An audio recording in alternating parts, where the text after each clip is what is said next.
I'd like to call to order the regular governing board meeting of the Jefferson Elementary School District at what time is it? Okay, 7:01 p.m. Can we get roll call? Manufo Leah Inga Anawai. Here. Aaron Rashba. Here.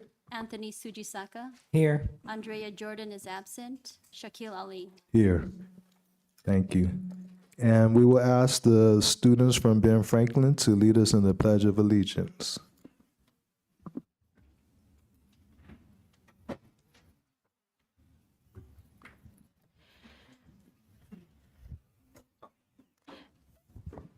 Everybody please rise. Put your right hand over your heart. Begin. I pledge allegiance to the flag of the United States of America and to the republic for which it stands, one nation, under God, indivisible, and justice for all.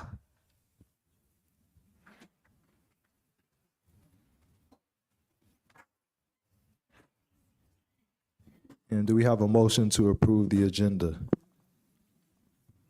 So moved. Second. All those in favor say aye. Aye. Unanimous.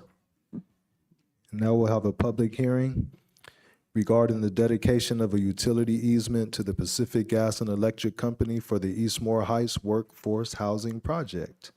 The district's workforce housing project, Eastmore Heights, consists of 56 units to attract and retain highly qualified, certificated, and classified staff. Oh, okay. I saw the red flag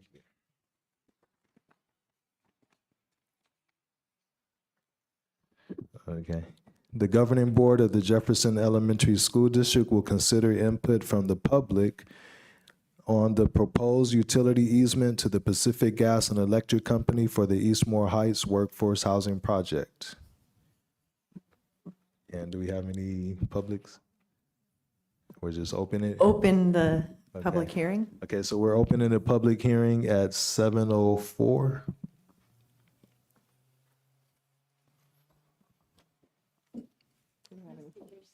It's almost like. So we'll close the public hearing at 7:05.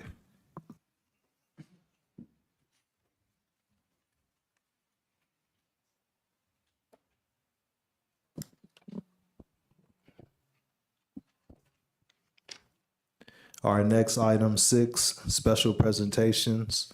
Sorry, we have one more public Oh, hearing, sorry. 5B. I got it, thank you. 5B, is it 7:05?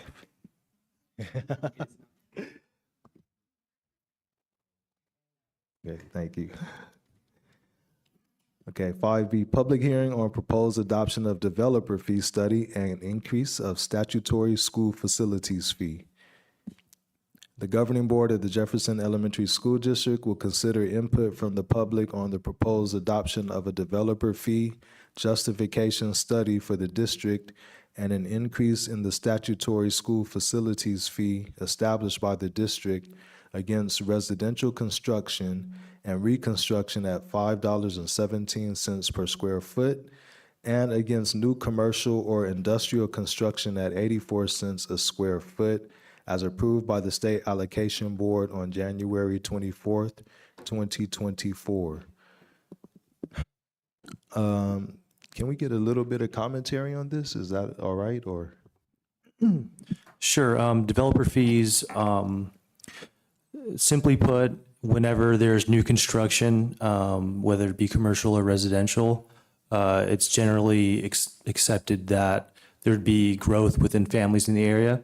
So whenever there's additional square footage added to, let's say, a residential home, the state says that there could be potentially families and more students inhabiting that home. And so what that is it's a small tax that's paid to the district in order for us to utilize the funds to renovate our facilities. For instance, the field over here at Fernando Rivera was funded with developer fees. So using these fees, we could either add new things to our facilities, expand on 21st century learning. There's many different ways we could spend the funding, but it helps us, not that we have to pass a bond, but we could utilize these funds in many different ways. Thanks for saying that, because I know at the last meeting I brought that up. Like, we need to talk about ways to generate income per se, or revenue, and not just wait for the state to give us money. And we still need to influence and talk to these state legislators as well. I know we have some days coming up where we can do that. So anyhow, thank you for saying that. So this is a public hearing. This will be later on the agenda that we can ask and answer questions. So we first have to do the public hearing, and then later we can do the questions. Okay, so we'll start the public hearing at 7:07. And we have no speaker.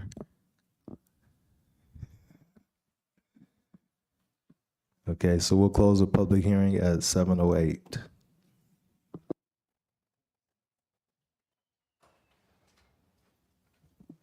All right, so now what you all have been waiting for. Item 6A, new leadership electives at Ben Franklin Intermediate School. Ms. Lease, is that correct? Lease McKittrick, Mr. James Contonis, and several students from the Ben Franklin Intermediate Leadership Electives class will report about their classes and what they are doing for the Ben Franklin students and community.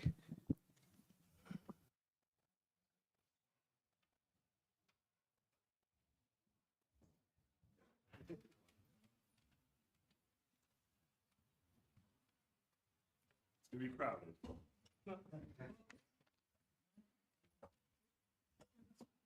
Mr. Turner, do you want to go first? Or? I'll let you guys go. Sounds good. All right. We'll wait. Introduce yourself first. But I'll go first and just introduce. If you memorize it. All right. So, hello. My name is James Contanis. I'm a teacher at Ben Franklin. I teach 8th grade history, and the elective I teach is 6th and 7th grade leadership. If you can go to the next slide, or oh, I have it. Cool. So just a little class overview. In 6th and 7th grade, we've talked about what makes a leader, the skills of leadership. We've studied different leaders throughout history. We've also talked about the use of social media, especially in the 21st century, and disinformation, especially for this generation. And we've also gotten to celebrate History and Heritage Months through different projects throughout the year. I have a couple students who are going to talk about their experience in my leadership class this year. We have Yaya, Denise, and Asna. So Yaya, you want to start us off? Sure. Go ahead.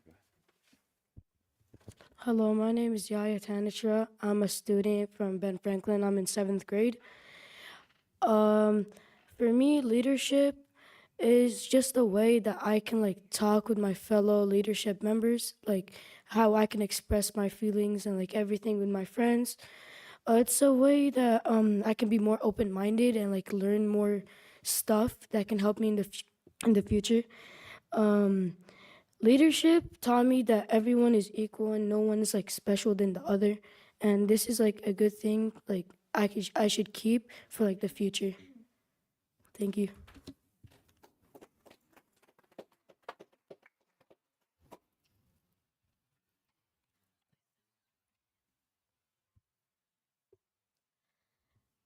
Hello, my name is Denise and I am in 7th grade.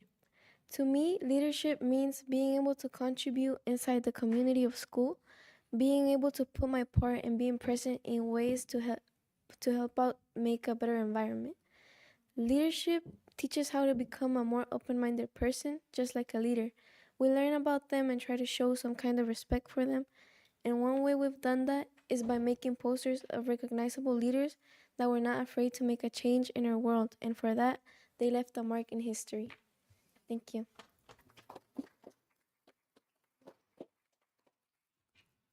Okay.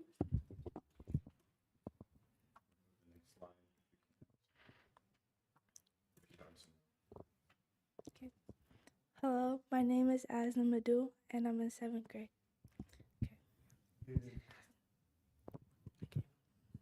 Okay. A good leader is first assertive, observant. Leadership is the ability to provide guidance for a group of people to achieve a certain goal. As a leader, you should constantly motivate, encourage, and provide information for the people. One example that helped me learn about leadership was when we did projects for famous leaders.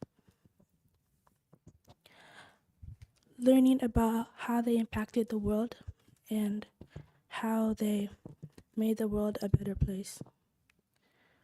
It gave me the knowledge I needed to aspire to be a good leader.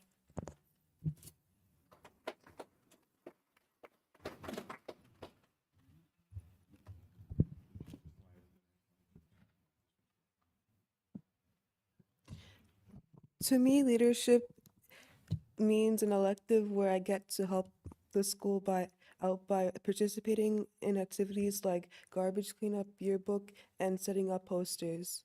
Leadership helps me find my standing things. It also helps me learn more about cultures present in my classes.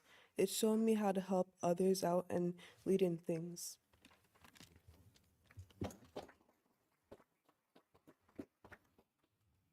So now the 8th grade leadership is going to present, led by Ms. McKittrick.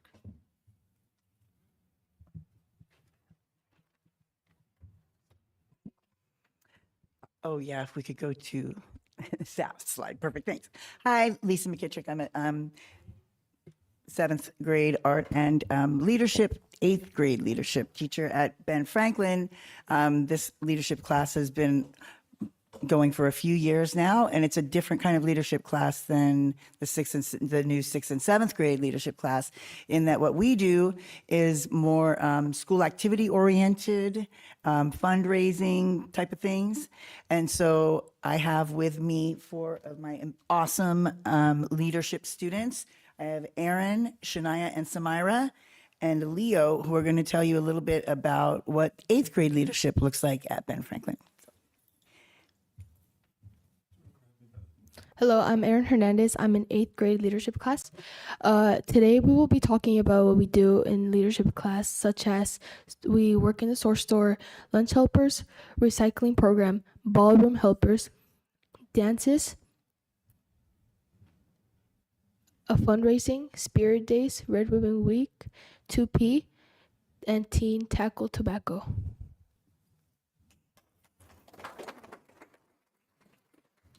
Hello, my name is Shania Ali. I'm in the 8th grade leadership class, and one of the things that we do in leadership is the source store. Students can buy items with PBI's points by the SOAR values. It's open 4 days a week during lunch. There's many items on there. One popular thing is portable mini speakers.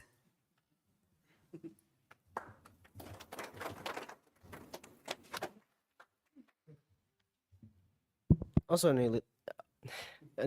leadership, we also provide.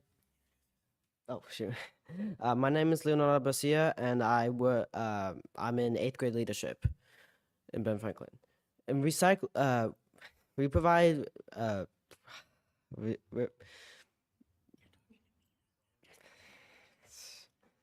In leadership, we provide services such as recycling, lunch helper, and ballroom helpers, which in recycling, we help out the school by going to every single classroom, making sure the bins are all emptied out. And we also go help with the lunch ladies in the cafeteria with helping out pass out lunch and just helping them set up.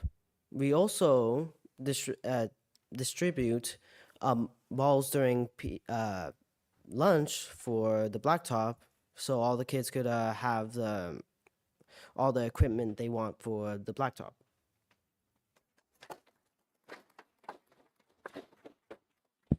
Hello, my name is Samira Ali. I'm from the 8th grade leadership classroom, and dances is another one of the activities we do for the school.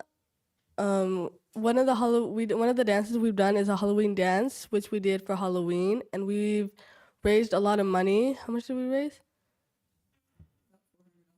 about $400 for food, and in the future,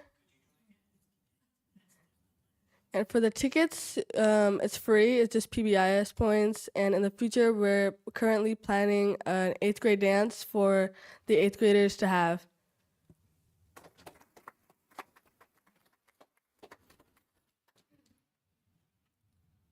Another thing we do is fundraisers, holiday and Valentine grams. For Christmas, we did something called holiday grams. It's basically a candy cane with a message on it. Students and staff can purchase grams for $1, and they can write positive messages to friends. For Valentine's Day, we did a lollipop and a butterfly, and behind it there's a positive message to it. We had raised about $400 also on each time we sold these. Thank you.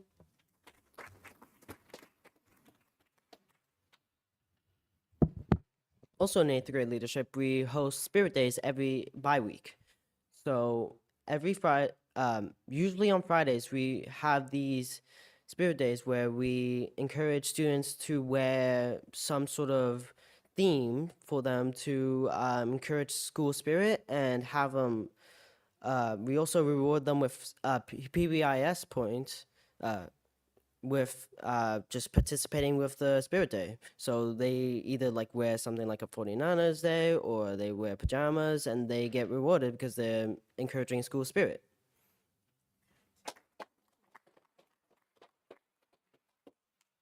Red Ribbon Week is another example of a spirit. Red Ribbon Week, we did a spirit week, which was to pledge to be drug-free, and students got a little ribbon and stuck them on the poster on that picture, and it was just to be pledged to be drug-free. And during that whole week, we did a spirit week, and for the 2P, we had a field trip at San Mateo County office speaking about tobacco use. And coming up in March, we have a Teens Tackle Tobacco conference in UC Berkeley. Thank you.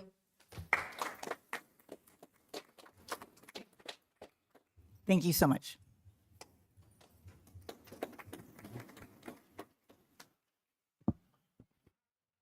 All right, thank you. Do we have any comments or questions from board members? And we'll start on the right. Wanted to ask an 8th grader, since you're departing, what has been your favorite or most memorable experience being on this team, this committee? My favorite thing has been being able to help out in my school, being able to host all these spirit days and much more has been really nice and fun to do for us and our class. Thank you. Thank you.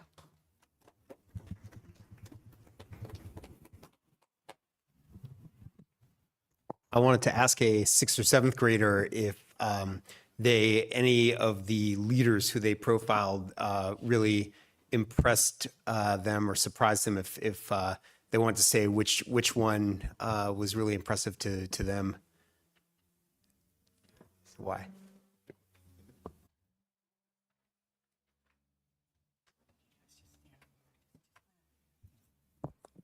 I was impressed by Thurgood Marshall because he was just a great idol for lawyers and everybody. He fought against Brown v. Board of Education, and I was like amazed for all his work.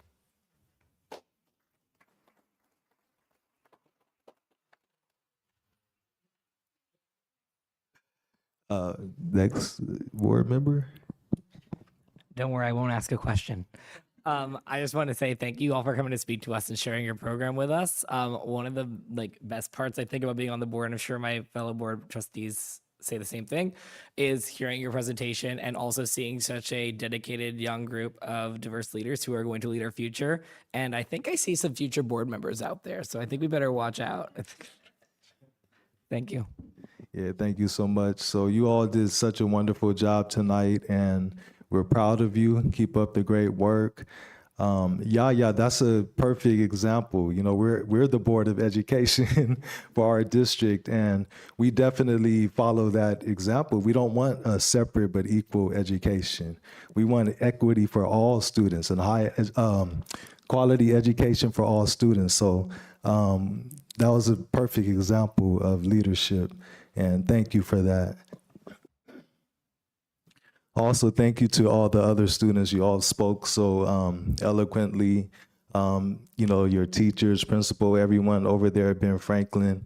This is very refreshing for us. You know, some of us have been in some other board meetings from Ben Franklin, you know, students coming to us and talking about how they felt about the school. So this is a good turnaround that you've done. So I applaud you all. So I think we should give them all another big applause.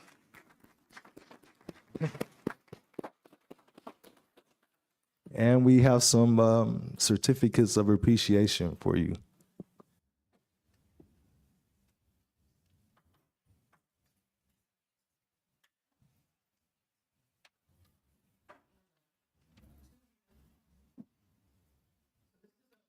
Certificate of Appreciation for participation in the flag ceremony and special presentation from the new leadership electives at Ben Franklin Intermediate School. And this goes to Aaron Hernandez.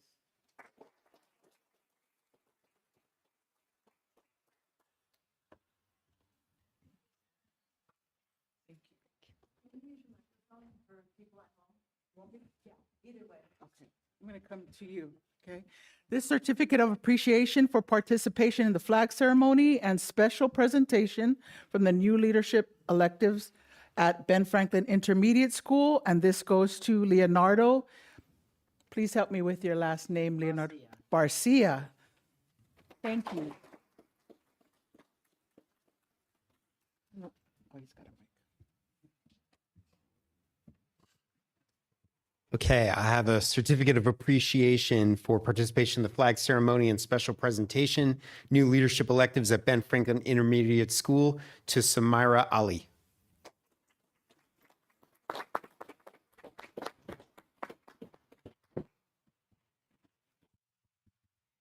And a certificate of appreciation for participation in the flag ceremony and special presentation for new leadership electives at Ben Franklin Intermediate School, to Shania Ali.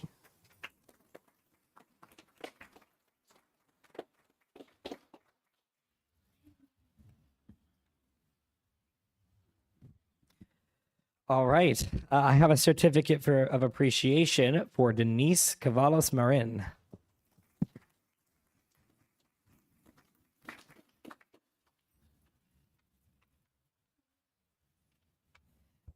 And the second certificate of appreciation, please forgive me the last name, I have Mercy Nuokyocha.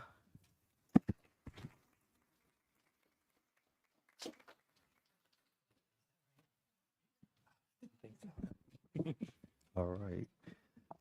Certificate of appreciation for Asna Kiria Madhu.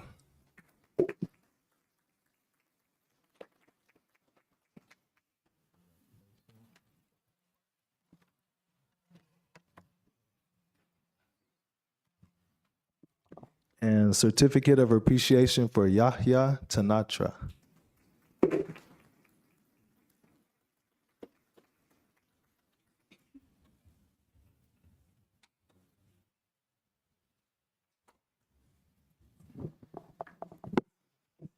And yes, you want to say something? I can, sure. I just want to thank you all for coming tonight. You all did a great job presenting. It's not easy. Public speaking is not easy. And so as leaders, it's a good skill to practice. And you all did a wonderful job expressing yourselves and what you've learned in your program. So thank you. I'm going to actually ask you to stick around for a little bit because the next couple of presentations you might be interested in. So if you wouldn't mind just sticking around for a little bit longer.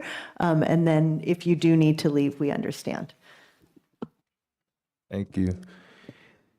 So we have another special presentation from for item 6B, Franklin D. Roosevelt School's 8th grade Yosemite field trip. Mr. Sean Higgins, principal of Franklin D. Roosevelt K through 8 school, along with some 8th grade students, will share on their recent outdoor education trip with Nature Bridge to Yosemite National Park, including the learning and teamwork that has resulted. Thank you for having us speak tonight about our trip to Yosemite this year. This is the second time that our 8th graders have gone to Nature Bridge, the school that's at Yosemite. So I have 2 students who are going to share their experiences with you and what they learned. Okay. Hello, my name is Omar Zamora. Hello, my name is Cash Villazon. We attended the Nature Bridge School in Yosemite during a week in November. 19 students out of our class of 32 went on the trip. We also have 4 staff chaperones. We thought it would be nice for you to hear from everyone who went to Nature Bridge instead of just the 2 of us. So Cash and I interviewed everyone who attended. Then we created a video of our interviews mixed with photos from the trip. Enjoy.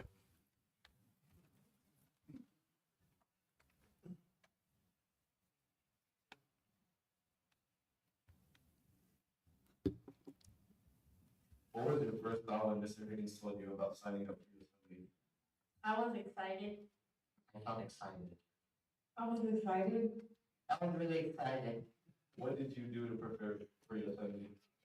Some chocolates and bought the resources. I sold chocolates and I went shopping for some clothes. Well, my aunt took me to get like shoes at Timberland, and then I just like got a suitcase and like just packed all my clothes that I don't really like because I don't want like ruined clothes. I packed my stuff with my mom and I bought new hiking shoes. What did you think when you first stepped foot off the bus in Yosemite? Very beautiful. I was like, this is beautiful. It felt beautiful. I felt really good. Felt like I could breathe very good. You know, felt happy. But man, I didn't want to go on a hike. What were the cabins like? The cabins were fun with friends and sun. They were warm. They were cozy. What did you think of Yosemite Falls? It looked nice. It was very beautiful and very interesting. Beautiful. I love the Yosemite Falls. What did you think of Mirror Lake? Mirror Lake was fun. I liked how there was like a big rock in the middle, like, where we went and people. It was pretty. It was chill, calming. It was pretty nice to paint while sitting on Mirror Lake. What did you think of the cave? It was scary, but it was my favorite part. The cave, it was really, really tight and close. Good. Oh, the cave was fun, but like I was like I kept getting stuck because I was like big because I had my back. It wasn't intense, but well worth it at the end. Where did you get the blindfolded walk? I didn't know where I was going. Fun, but going into the crack was, to be honest. It was pretty interesting. So we walked like through this tight crevice through the rocks into. It was really interesting to say the least. What did you think about the delicious food? I love the food. Best food I ever had. The food was great. Honestly, I'm a food guy. Two pancakes one day. What did you learn? Like I learned to bond with my classmates. I learned that like Yosemite used to be like where the Native Americans lived or something like that.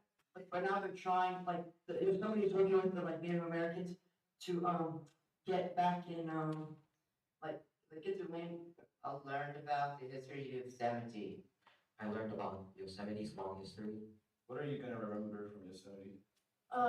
Probably the night walks, spending all the time with my friends.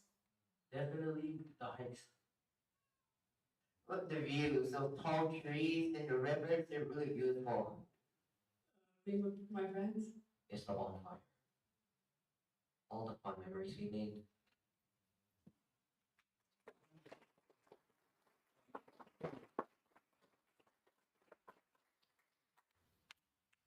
All right, Any thank questions? you. Thank you so much. So we'll go ahead and start. Any questions or comments from the left this time? So I know you said you were really excited to go. So what made you want to go in the first place? Like, what kind of drove you to go? So the previous 8th graders had told us it was very nice and it was great to bond with their friends. definitely why I wanted to go. It just seemed like a new experience, honestly. Thank you both.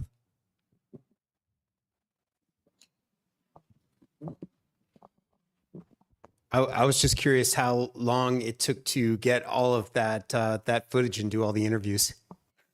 It took about a day. Yeah, I really enjoyed the video. I can't do that, so I thought that was pretty cool. But it looks like you guys had an amazing time, and this is one of my favorite parts, is highlighting the programs that you all, as students in our community, get to enjoy, because we're not in your schools. And unless you come here and tell us about those amazing experiences, we don't know.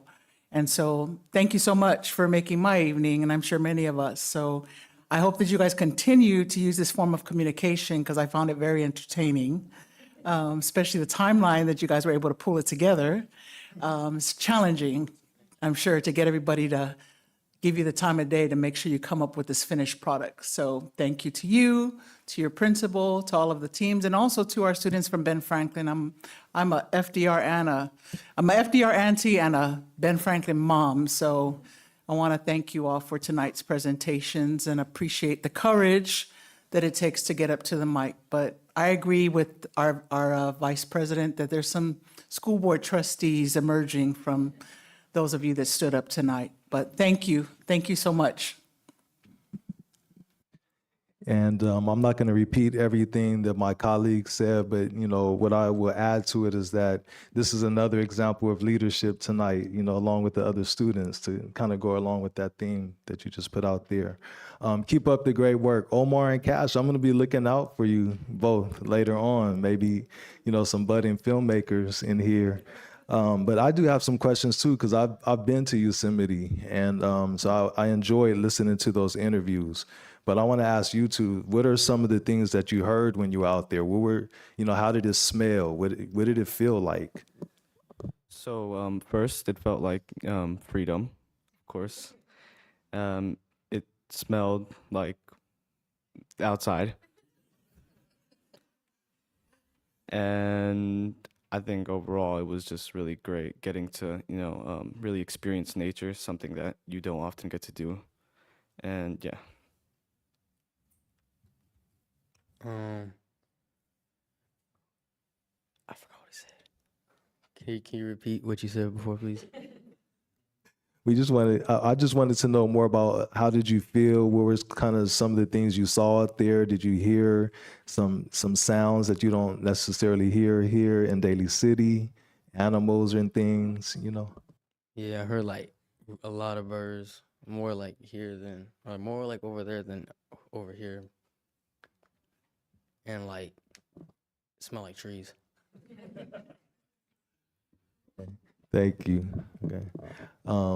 So thank you as well, Mr. Higgins, for spearheading this. And it's a great experience for them and really wonderful for us to hear about it.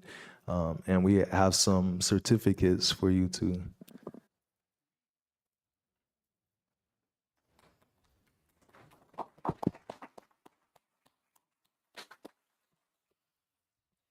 All right, first, I have a certificate of appreciation for Omar Andres Zamora.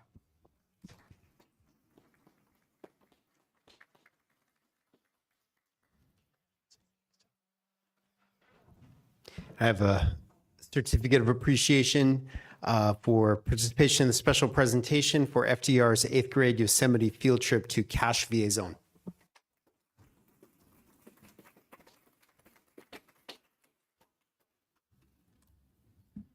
All right, thanks once again. And we want to remind you once again that with the next presentation you want to stick around for and possibly participate in. And I'm going to let the presenter say more about it, but here we go. So item 6C, Oye Latinx Youth Conference. North County Oye Coordinator Jennifer Blanco and team will share information about the 12th Annual Oye Latinx Youth Conference to be held on Saturday, March 23rd, 2024 at Cañada College. Good evening, my colleagues. Jennifer Blanco here, also trustee from San Bruno Park School District. Hello, Ms. Superintendent. Just want to do a little plug shout out. Sandy came from my district. Hello, good evening, everyone, students, families, staff. It's an honor and a pleasure to be, thank you so much for allowing me some time on your agenda tonight. I know we always have, as board members, have a lot of district business to attend to, so I will try to be as brief as possible. So, as my brother Shaquille had mentioned, I'm also the Oye coordinator, North County coordinator, and what that means is Oye started 12 years ago in the Fair Oaks Community Center in Redwood City because the founder, the great Terry Chin, she saw that there was a void for our BIPOC students, Latino students, to have a space for them, especially in that community of unincorporated North Fair Oaks. There weren't that many opportunities for them outside of school in order to provide them certain types of programming. And so Oye became her baby, and now it's grown out of the North Fair Oaks Community Center, and now Cañada College is the host college, and we're celebrating 12 years. And I do have a video to share with you all tonight, a quick 3-minute or 4-minute video to just show you what it looks like or what is expected.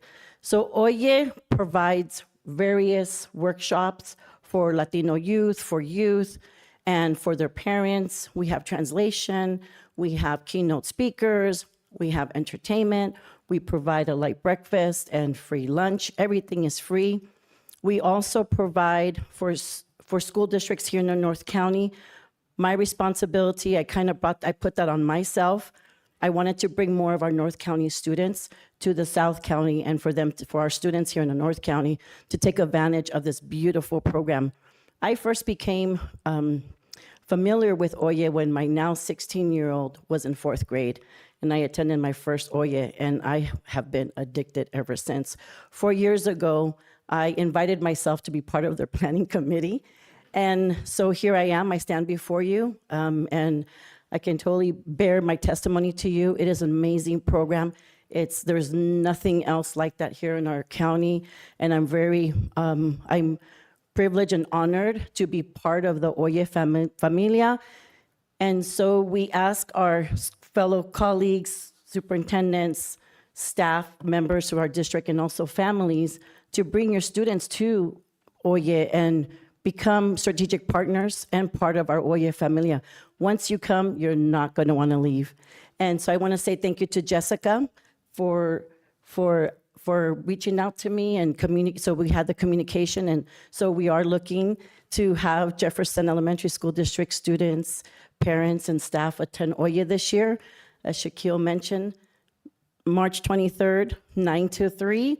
And we also offer transportation. So if we know that sometimes within our budgets, we don't budget certain programs in it. So what we do is, because we have that funding source with the Oye budget, we do provide reimbursement to school districts so we can bus our students to Cañada College. And by the way, 280 is a beautiful ride to Cañada College, and it's a beautiful campus.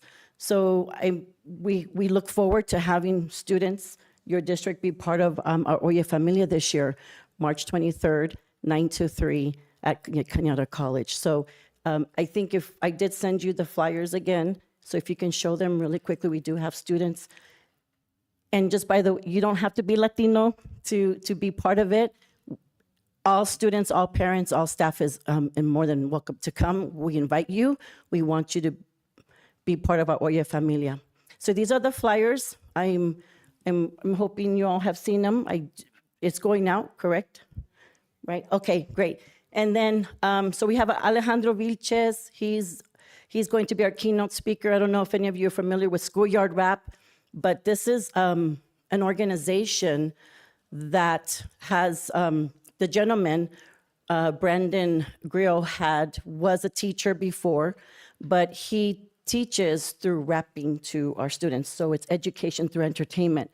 And this organization will want to make your body get up and dance and learn at the same time. So we have some great workshops, and we have some great partners. We have some great tables. So a lot of information for our parents because we know that there's also an education component to it for our parents, for resources. So that's what I came to say. Thank you again for the time, and I will just end with the video.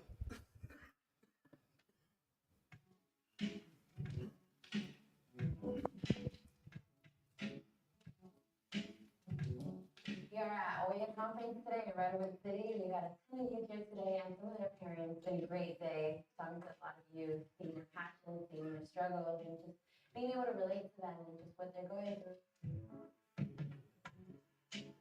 Today's theme is honoring our roots as we launch into our future. So this is very much about looking at our past and understanding our past so that we can know where we're going, getting education from it. We're learning about things they don't necessarily teach in school. It's really for the advancement of our community. And this is for you, by you, youth running activities, youth being MCs, youth performing.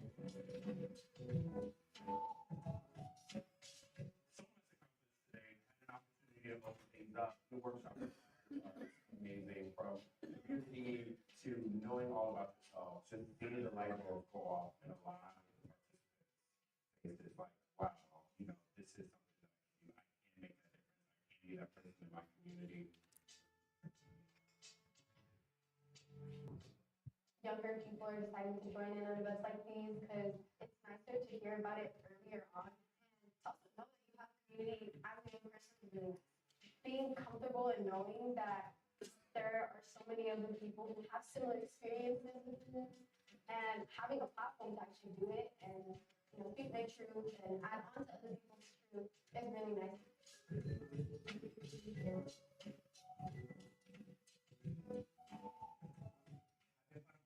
Beginning. It's amazing to see the community thrive. Born and raised over the city as well. So it's amazing to see how being a part of the beginning. I'm proud to say I'm a part of it. To come up to be a leader in my city. It's planting seeds in people. So once you plant a seed in somebody, they're gonna plant in others. I love the fact that there's a room full of kids that are local. You're able to see a lot of voices that are from Black and Brown leadership. The fact that there's an atmosphere for that, I definitely feel at home. We need spaces like this. I personally didn't grow up with a space like this or a conference made for us. I'd say that because we are all part of this community, we feel a strong sense of belonging here, and that's what brings us all back. It's very student-driven and student-focused. And I think when students get to see other students do that, it calls for that leader in them to be able to take action. All it takes is someone to say, I think I can do that. And that crosses it. Well, it is the gym. It is a diamond in the rough.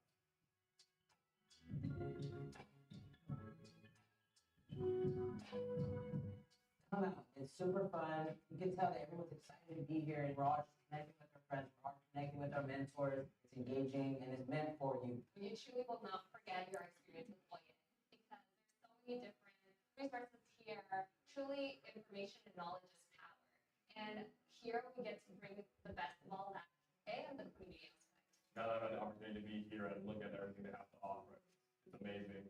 I would definitely love to come back here again. Just put yourself out there and it won't go unnoticed. Show up is going to make all the difference because I'm telling you, not everybody cares about their students the way they do.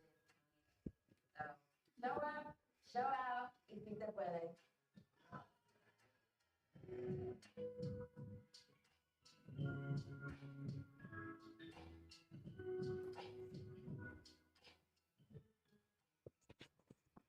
And the one thing I did forget this year's, every year is a different theme. This year is Raise Your Voice, Raise Your Community. Thank you so much for your time. Much love, respect. Have a good meeting. And we hope to see the family, our familias there. Yes, thank you so much. So as you see, we have one of our board goals is increase community engagement. So this was, example of that. And I really liked hearing in the video, it said that it was for youth and by youth. And I could see that too. They were learning and have a lot of fun at the same time. And so I'm glad that the students here that are in leadership can see an example of something that they might be able to try at their school or whatever it may be. So I'm going to go ahead and let my colleagues make comments and ask questions. Thank you, Trustee Blanco. Appreciate you, sister, for coming and sharing this wonderful event. And I want to thank Ms. Pace and our superintendent. This is the bridge building that your colleagues here speak to. And so this is us strengthening that process to learn about the things that are happening in our community outside of JESD and that our students and our families can access. So thank you for ensuring that we hear this, and that our students have an opportunity to be engaged. It looks like an amazing event. I look forward to it. So thank you for sharing this. Appreciate the work. Does that mean you're coming? I'll be there. Thank you, Trustee Blanco, for coming and for extending the outreach, to our students. I know Daly City, we sometimes we feel like our district is at the end of the county, and so it's really good to be invited. Appreciate your being here tonight, and it seems like a fantastic opportunity for our students in our district. Thank you. Yeah, thank you, Trustee Blanco. I just wanted to acknowledge, because I'm sure that we're not the only board you're visiting. I'm sure hopefully you're visiting other boards and hopefully you're getting other districts and groups to go to this event because it sounds like an amazing event. As we just heard from our own student leaders, this is an amazing opportunity and I hope that they will take part in this so that they can develop their own leadership skills further. Yes, and it's free. I also wanted to mention, we're always looking for student interns because a lot of the students, the adults that are part of Oye were former Oye students that end up going away for college, university, and then they come back and they give back to the community. And the other thing is having conversations with other elected officials here in North County. We feel that sometimes North County, we're kind of left out. And so this way is one way that we can bridge the county together, especially for our youth, because our youth are our future leaders, right? And so I appreciate us as trustees doing the work that we do for our students and our parents. And so I think that if we do, with the student leaders here in the room, if they are interested in becoming a youth intern for Oye, hopefully next year, I'd be more than happy to connect them and share with the current youth interns right now to share their experience. So, all right, thank you so much. No, Okay. wait. Okay. So thank you so much. No, but thank you so much. And one thing that I like hearing in there was that this started from, brown people, indigenous people, Latinx, whatever you want to call it, not feeling like they had a safe space. Outside of school. So this shows how creating that safe space at school first, those ripple effects that can occur and how you can affect the community. And it's beautiful to hear that it's expanding from, South County and now coming up to North County, and you're being inclusive like this.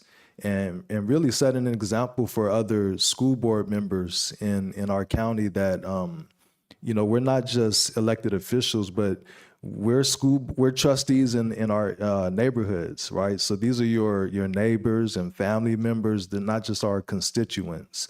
So thank you so much for being a leader and showing your leadership tonight, and showing also the other young budding leaders what they can aspire to later on. So thank you so much. Right, because you never know. You might be up at that table one day. Never know. Okay, you all have a good night. Are you too? Thank you.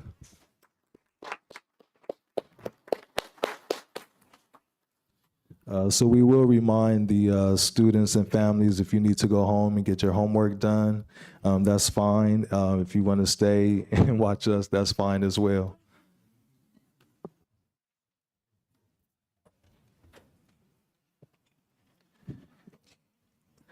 Okay. So as people are transitioning and other people are staying, we'll go ahead and move on to Item 7A, which is board member acknowledgements and commendations.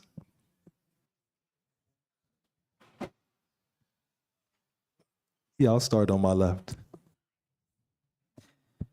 All right. Well, well, thank you for hopefully had a good meeting last time since I was not present, but I had a great time at our weekend special board meeting. So that was very great as well. And then the only thing I wanted to highlight besides the awesome things that we heard here is our district spelling bee is coming up in a couple of weeks, and I look forward to attending that. Thank you. I'm also looking forward to taking part in the, not taking part, but being there and helping to lead the spelling bee coming up soon. The only thing I wanted to mention is how much I appreciate having the goals on our board agenda, and I appreciate Superintendent McCulloch and the district listening to that feedback, and really helpful to kind of have that reminder of how everything ties in. Thank you. I want to say that I agree with Trustee Rashba that has been really nice, because just like President Ali referred back to it, it helps us to connect the dots and helps us to stay focused. So when someone comes to the mic and we see one of those items there, it lands really well with me.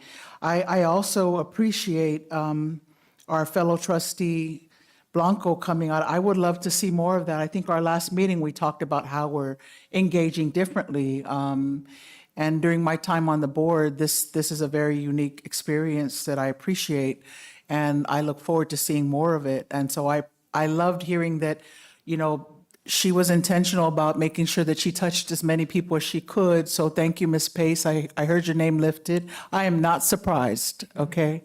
Not surprised. And also to our superintendent. And I'm going to keep saying this because I've seen our superintendent really being very creative, and you've been thinking outside of the box and how we've been shifting things up and just bringing awareness to the work that is happening in our district. And I appreciate that.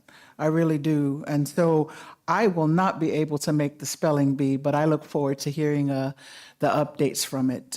But thank you. Oh, and I don't think we're going to meet until mid-March, so we're going to hit March real soon. And I just want to commend all the incredible women that continue to raise the bar and hit the mark and represent us well. I am birthed from a great mother, a strong woman, and I'm grateful for her.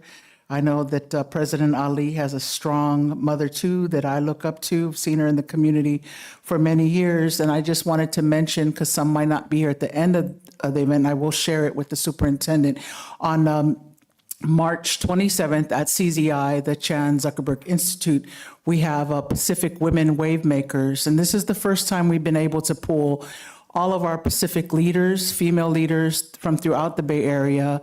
My nonprofit will be hosting them. So we have all of the elected officials, there's only 5 of us, that represent the Pacific Islander community here in the Bay Area. There is a Legislate Her session. There is an Entrepreneur Her session of Pacific women who have become CEOs, created their own businesses. And then we have our young emerging leaders, some social justice advocates from right here in San Mateo County, and some of them have authored books out of EPA. And so we're excited that that's a free event. I mean, I don't know if people could even bring a class out there, but I definitely think it's worthwhile, and it's never happened before, where Pacific women can rally together and share their story. So that is happening next month. And so happy early Women's Heritage Month to the incredible women in and out of this room. Thank you. And I'd just like to acknowledge that we get one extra day for Black History Month this year. So, and then I really want to reiterate as well that the responsiveness of our superintendent and staff, putting the goals up there, also acknowledge the administrators who are in the room tonight, and just the great work that we're doing so far. Next, superintendent comments. Yes, thank you for those comments. you each mentioned something I was going to mention, so I crossed it off. The spelling bee, just so people know, it is on Tuesday, March 12th. So just to give a date to that. A couple things I want to just share. We had our February intersession last week. We had 121 students between both sites at Susan B. Anthony and Thomas Edison. And our next intersession will be spring break, April 8th through the 12th. It will be the same sites and same providers, and registration will open March 15th if people are interested in that. And then we have last week, on Monday, a team of us went to the labor management conference at San Mateo County. So I went with Ms. Scott and Mr. Marquez Valenti, as well as our union leaders. And we learned some strategies to improve labor management relations, but we also got to highlight ourselves and tell our district story about how we have formed this team. So it was really great to promote our district and share all the work we're establishing and building for our labor management relationships. So that was something I was proud of and wanted to share. Also, next week for families, to note that elementary schools will have parent-teacher conferences on Tuesday and Wednesday, March 5th and 6th. So that will be a minimum day, and they'll check in with their school sites about conferences. And that was it. You guys mentioned the other things, so thank you.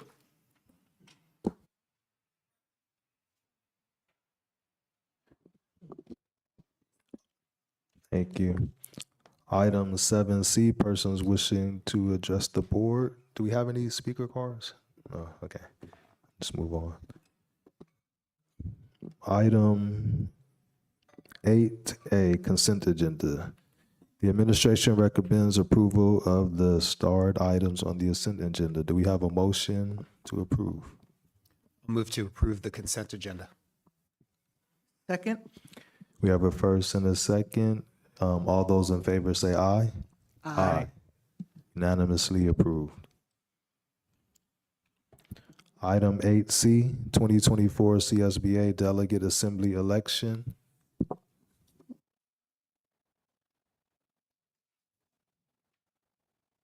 The board will select up to 3 candidates to be considered as delegates to the CSBA Delegate Assembly. Yes, so we have 3 candidates and 3 spots. And so these are all incumbents. And so it's up to you to decide who you want to vote for. You could vote for all 3, or you could vote for just one, or however you want to vote, but it has to be a board decision. You can also write in a candidate as well.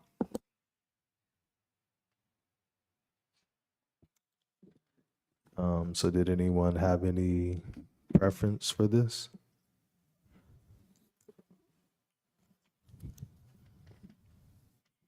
And who are the incumbents?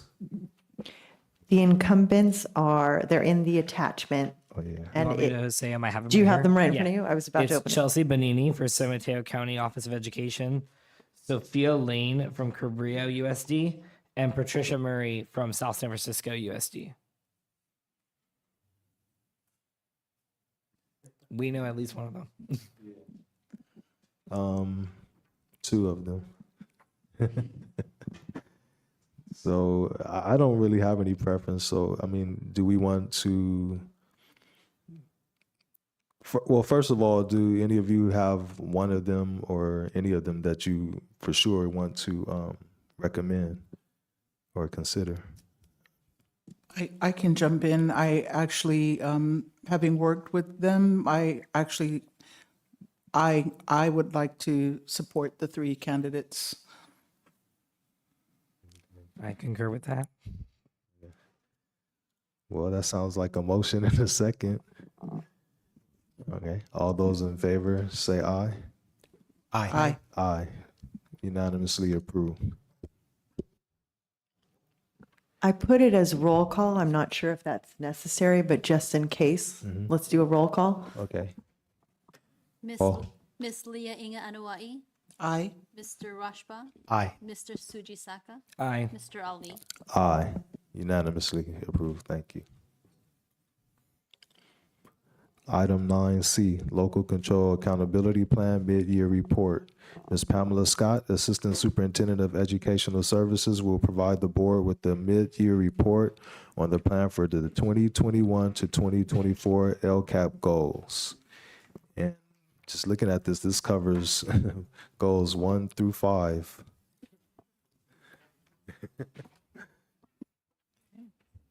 So good evening. We are here tonight to twofold. One, to present the budget overview for parents, and then speak to the available mid-year outcome data related to the metrics and expenditures identified in the 2023-24 LCAP. I've also invited members of my team to help present. Good evening. So first off, we're going to talk about the budget overview for parents. For those watching at home or in the audience, as you are aware, in the LCAP process, we do have the public hearing that happens in June, as well as the adoption in June. One of the things that we approve is the budget overview for parents.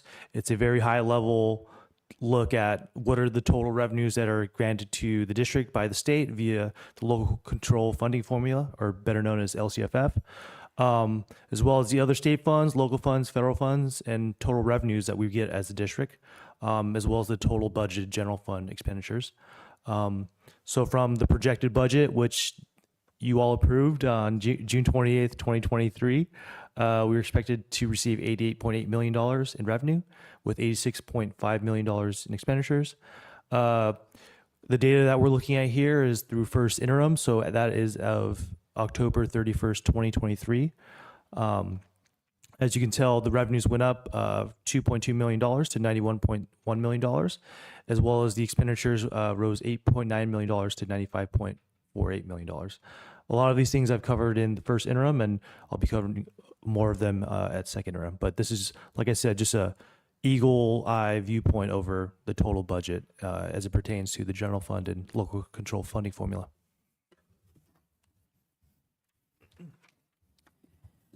So at this point in the school year, some metrics are unknown, some are going to be in progress, and some are known. The metrics for each LCAP goal will be shared on the following slides. And similarly, at this point in the school year, some LCAP actions have not started, some are in progress, and some have been completed. An update of LCAP actions will be shared with expenditures through the first interim budget update. I'd like to welcome Ms. Jessica Pace to speak to Goal 1. Good evening. I'll begin with a mid-year update for LCAP Goal 1, improve student learning outcomes and skills to prepare for college and careers. Our first metric is the state ELA and math scores from the CASP test. Our mid-year data scores are the CASP scores from last school year, so 2022-2023, where we decreased from our baseline in both ELA and math. This metric status is in progress because students will be taking the CASP test this April and May of our current school year. The next metric for ELA and math are our local assessments. These assessments are called FastBridge. These assessments are given 3 times per year in the fall, the winter, and spring. For our LCAP, we will be focusing on the winter scores. We did not meet our desired outcomes of 45% for ELA and 47% for math on our recent winter FastBridge assessments. Next slide, please. I want to share with you another local assessment for grades 3rd through 5th. Teachers are administering curriculum-based assessments from our core ELA program, Benchmark Advanced. These assessments test the essential grade level standards. Our 3rd grade students met standards increased by 5% from fall to winter, and our 4th grade students meeting standards increased by 3% from fall to winter. We have administered these assessments for the last 3 years, and all 3 years, our 5th grade scores have dropped from fall to winter. So we are researching what may be happening here with that second assessment. I do not have any data to share with you at this time for our middle school ELA. We administer curriculum-based assessments for our adopted ELA program, StudySync, but collecting the data has been challenging for a variety of reasons. I would like to report that we are currently piloting a program called iReady in both our middle school ELA and math classes, and we're optimistic that the data will help inform future instruction and that we will be able to use these assessments as an additional local assessment point. Hi again. Just here to speak on the expenditures through first interim as they pertain to our goal 1 in the LCAP. We've budgeted a little over $26 million as of October 31st, 2023. Our mid-year expenditures that we're expecting through the year is about $23.7 million. Granted, that is a $2.4 million underspending, but I'd like to make note that a majority of these under expenditures are unfilled positions in special education. At this time, when we looked at the first interim expenditures, there's not encumbrances that come through for things like Chromebooks, and through our textbook adoption, we had over budget slightly. Stipends are still unpaid for the work that the work that's aligned to goal 1, and we'll expect those things to shore up as we get through to June 30th.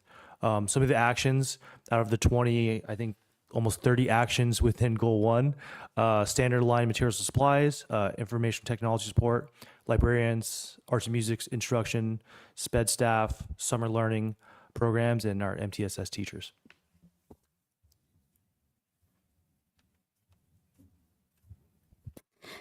Good evening. LCAP Goal 2 is focused on improving academic success for our language learners.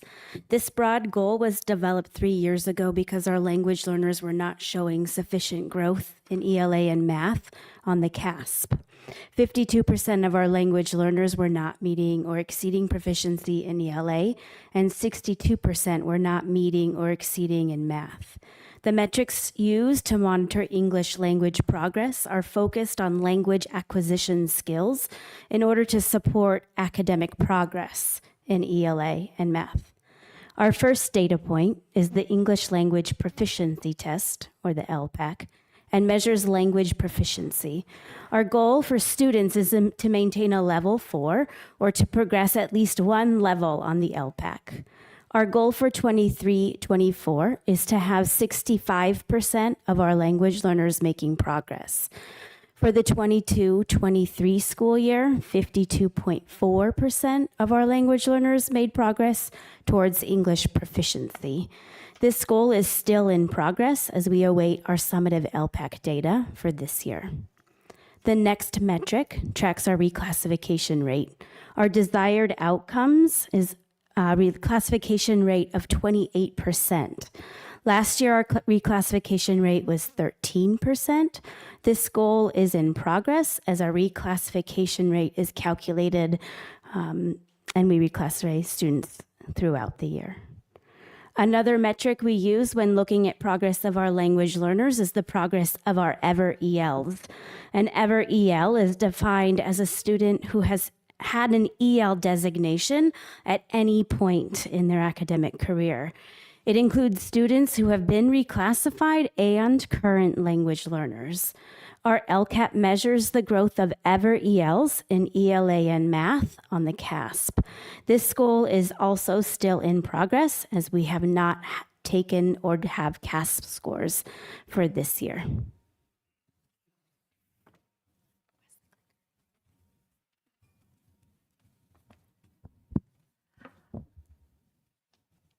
I'd like to share some current local assessment data for our English language learners. This data is made up of 1,035 EL students in grades K-8, where the teachers are using the curriculum Systematic ELD during designated ELD time.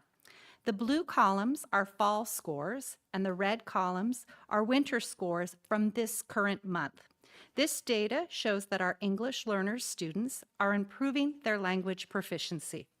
We have a 3% decrease in the number of students not meeting standard from fall to winter, and we see a 1% increase in students approaching language standards and a 2% increase in students who are meeting language standards. Our data is showing us that there is an upward trend for our EL students. They're on the move. Now to speak on the expenditures for our LCAP Goal 2, as you see here, there is some variance in total budgeted funds when we had first approved our LCAP on June 28th, 2023. Through the year, we're expecting a little bit more expenditures than we had budgeted for. There's some variances there. I'm glad to see we're seeing some upticks on the move of our students, most importantly our English learners. But some of these actions that fall within Goal 2 is our ELD positions, professional development for ELD, systematic ELD, and a lot of different targeted supports. Next, let's look at LCAP Goal 3, promote professional learning opportunities for staff to learn, develop, and master the skills necessary for college and career. For our metric high-quality teachers, we have met our desired outcome of 100%. For the metric professional development, amount and quality, and the metric relevance of district PD, these are both in progress, as the data will be collected from our spring panorama survey. For attendance at Institute Day, you can see that we did not meet this outcome, as our attendance at the January 2024 Institute was below the desired outcomes of 90% for certificated staff and 80% for classified staff.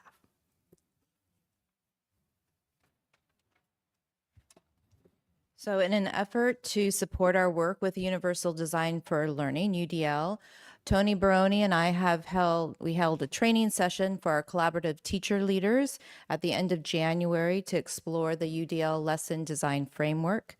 And based on the teacher leads' responses to that training, Tony and I are now co-leading release days for each of our district collaborative teams. By spring break, all teachers in our district will have received additional professional learning on how to collaboratively utilize the UDL framework as a tool to remove barriers for student learning. Again, to speak on our LCAP Goal 3 expenditures through the year, this one, the variance isn't as high.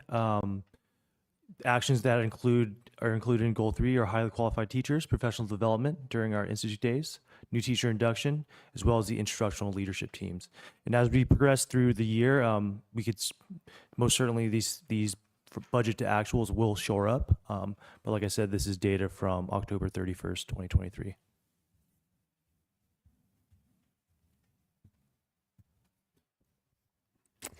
LCAP Goal 4 is focused on providing positive school climate for staff, students, and families, which includes safe, secure, accessible, and efficient classrooms, facilities, and grounds. The Panorama Survey is a survey given to 3rd through 8th graders every fall to measure school culture and climate. Students are asked questions about supportive relationships. How supported do they feel through the relationships with their friends, family, and adults at school? And their sense of belonging, which is how much students feel they're valued members of their school community. Our goal is for 90% of elementary and middle school students to report favorably about supportive relationships and a sense of belonging. We did not meet this goal as we reached 88% in elementary and 80% in middle school for supportive relationships, and 69% in elementary and 41% in middle school for sense of belonging. The Panorama Staff Survey also measures staff feelings about school climate and culture and staff well-being. This metric is in progress as our spring survey will be going out in April. Student attendance and chronic absenteeism are also indicators of positive school climate.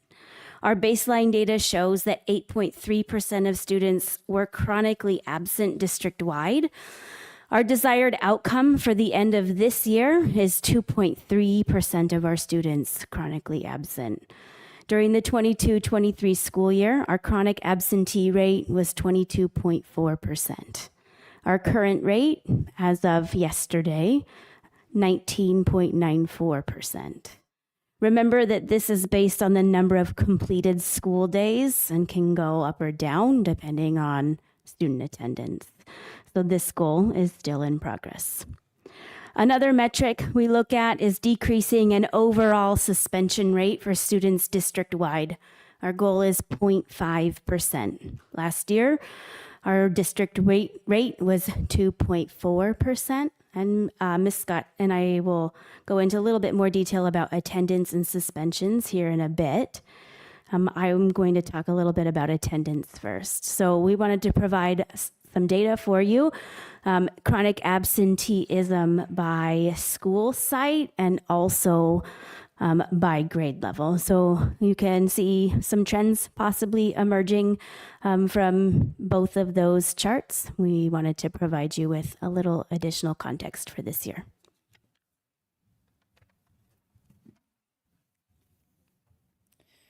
So during my last board presentation on the dashboard data, there were several questions regarding our suspension data. So here is an update on where we are currently with suspensions. The numbers here represent a combination of both in-school and out-of-school suspensions.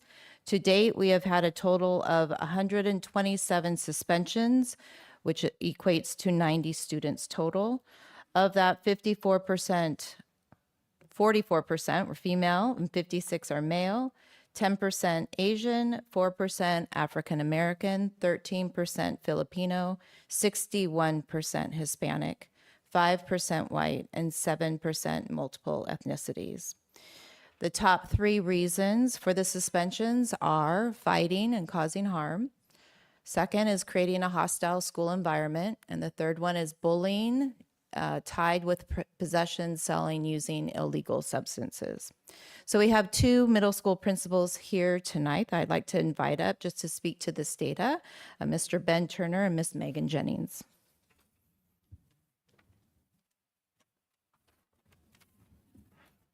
Good evening, everyone. We just wanted to pinpoint, I'll start by pinpointing just a few things that we are doing at the middle school level.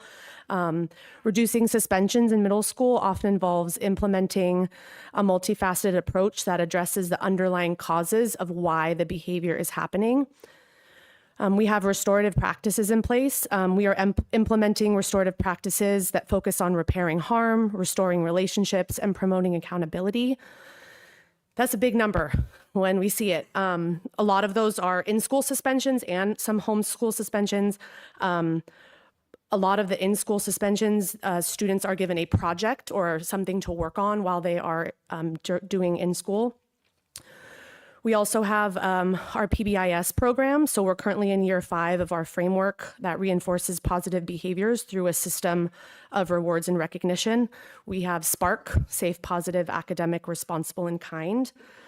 Our counselors are doing SEL lessons around self-awareness, self-regulation, empathy, and responsible decision-making. We have individualized support plans that include bringing families in to discuss these behaviors, lots of communication with teachers, sometimes contracts. Family and community engagement involving families and the wider community in supporting students' behavioral and emotional needs. Culturally responsive practices that ensure discipline policies and practices are culturally responsive and equitable, taking into account the diverse backgrounds and experiences all of our students have. Data-informed decision-making. We implemented a low-level referral binder, we call it, where a lot of this goes kind of back on the teacher to be communicating and calling home and discussing the incidents with the students rather than just sending them out of class and kind of making it an office problem. That's really been helpful, and families have let us know they actually appreciate hearing from the teacher first before they have to hear from one of us. We also have a drug prevention program that some of our youth have been involved in this year with the YSB, the Youth Services Bureau. There's small group mentoring once a week, and we're actually going to be starting a girls group is the next group coming with them. But all of this to say that we know this is a lot, and for I can't speak for Mr. Turner, but it's at the forefront of our thoughts all the time. Some big things we've seen that we are really focusing on: blatant racism, fighting, drugs and alcohol were really heavy hitters the last 2 years. But year to year, things do fluctuate. We both looked at, and he can discuss kind of previous years. Oftentimes the numbers are really low. Things change, and we respond the best way we know how.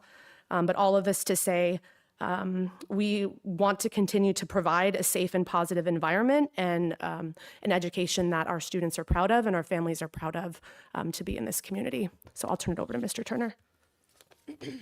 Thank you, Ms. Jennings. You know, the last year that Ms. Jennings and I were together at TRP, I think we had the lowest amount of suspensions that year. If I'm correct, we had, I think, 5 in-house suspensions and 5 out-of-school suspensions that year. So that's pretty low. And, you know, reflecting back on that, you know, it's like, what was the difference? And coming back from the pandemic, that was the first year back, and I know a lot of middle schools had a lot of different issues. Some of the things that I pinpoint are, you know, a lot of our teachers had gone through dynamic mindfulness training with the Niroga Institute. They'd been at TRP for several years, and that training had cycled through numerous different groups. And what that did is allowed a lot of our students the ability to learn how to self-regulate. Okay, and so with the teachers, if they're using that in their classrooms, they can help bring things down. The students can regulate better, and you can help reduce a lot of the incidents that will occur. So if a student's on edge, they walk outside in the hallway, you're not going to be getting into that fight. There was a lot of community building that had training that had happened for a lot of the teachers. And that was, I think, the first year that we basically had everybody who, because I think the whole staff had been trained, going through that and being very intentional about that. Now, some of the issues that come with it is staff turnover. You know, I'm at Ben Franklin. There's been a lot of staff turnover, a lot of it due to death. And that's hard, right? You know, you have numerous people coming in, they've not been trained in these different techniques. And so, I mean, this year, the Niroga Institute is starting at my school. They'll be working with 7 teachers. And the hope is that we continue that and you roll that into another 7 next year. And so you start to, over several years, to be honest, bring it down. You know, the level of edge that you sort of feel at the school. You know, I also want to bring in community building into all the classrooms, because right now, to be honest, the counselors go in and they do that with the teachers, but they can't hit every classroom and do that every week and everything like that. We need that to be built in through the teachers every day, and so that kids feel comfortable. If there's a problem, they have somebody to reach out to. And so some of the things that I think worked, and with staff turnover, it's hard to continually train and to get the, you know, this year we're doing great with substitutes, but in years past, it's been really difficult to get substitutes. So in order to do the training, you have to pull people out. You sometimes have to have subs available, and that's not possible. I know we, you know, with all the upcoming PD days that Ms. Scott's arranged, I believe Mr. Valenti here is getting all the subs arranged, and he's been, I think we've been at 100% coverage. But that makes those things possible. Without that, the programs start to fall off. So, you know, I look at some of these things, you know, when I got to Ben Franklin, is what is the long-term goal and how do we get there?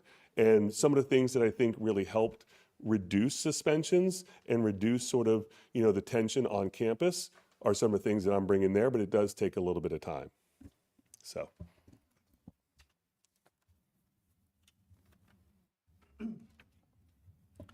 So just to recap what we had budgeted and what we're expecting to spend through the year for Goal 4, we're right on target.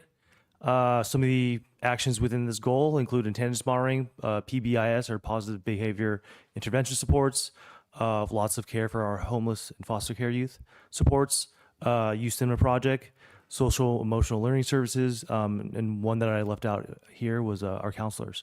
So hopefully we could continue to make strides with the investments that we're making in this goal.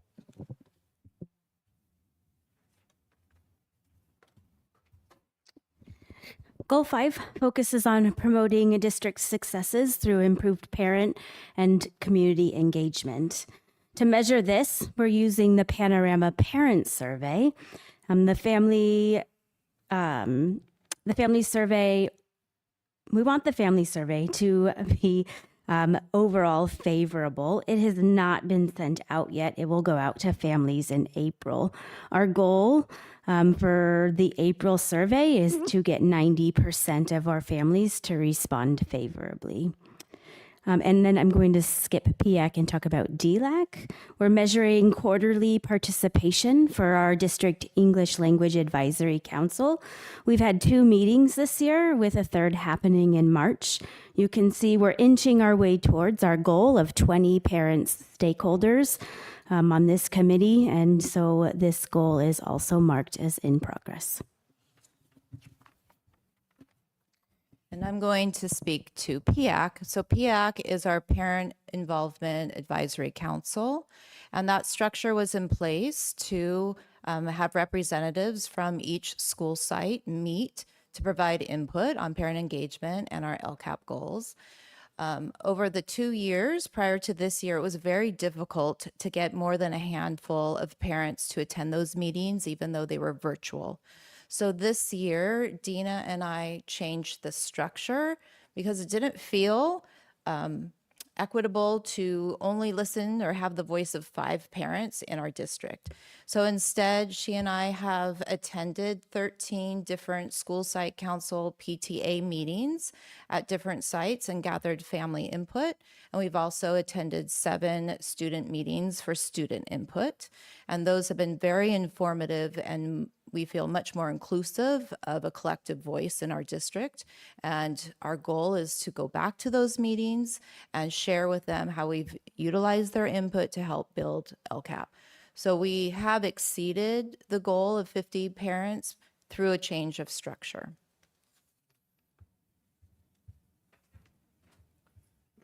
And again, to discuss the expenditures budget to actual with our first interim data, we're on track. There's some underspending, but like I had mentioned earlier multiple times, this is from data in October 2023.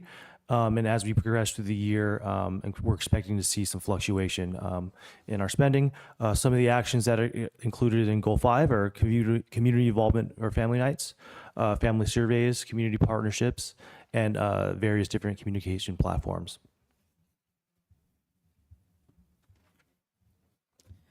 So as a reminder, due to the low performance indicators in the 4 student groups, our school district has been eligible to receive differentiated assistance from the San Mateo County Office of Education.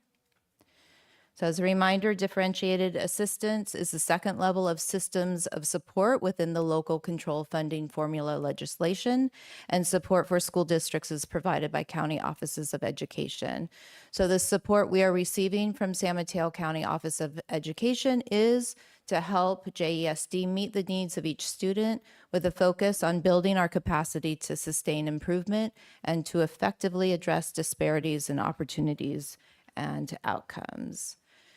So we have 4 meetings that have been scheduled. One took place on February 12th. One is taking place tomorrow, and then 2 in March. And outcomes from these meetings will drive the development of our next 3-year LCAP.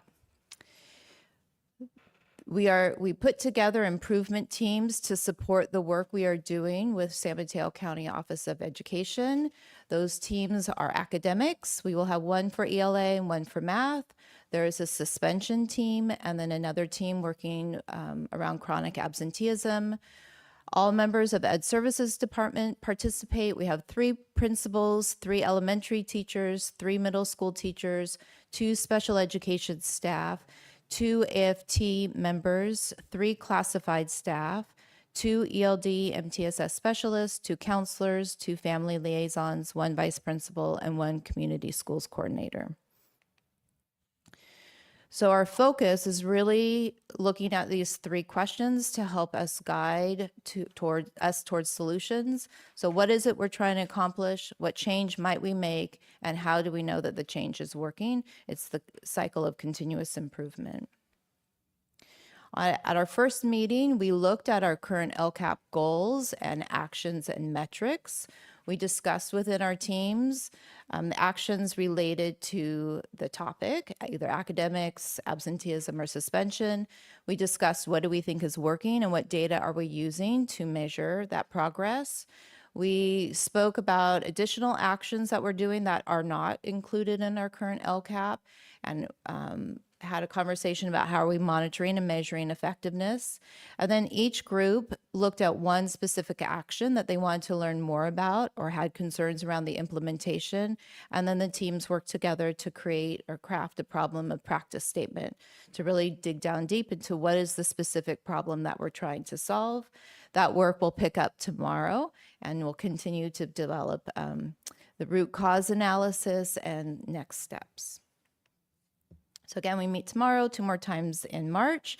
So by the end of March, our 3 improvement teams will have identified 1 change idea for the Plan, Do, Study, Act, or PDSA improvement cycle. And I think we're really fortunate that San Mateo County Office of Ed will continue to work with our district improvement teams next year as well. So throughout this year and next year.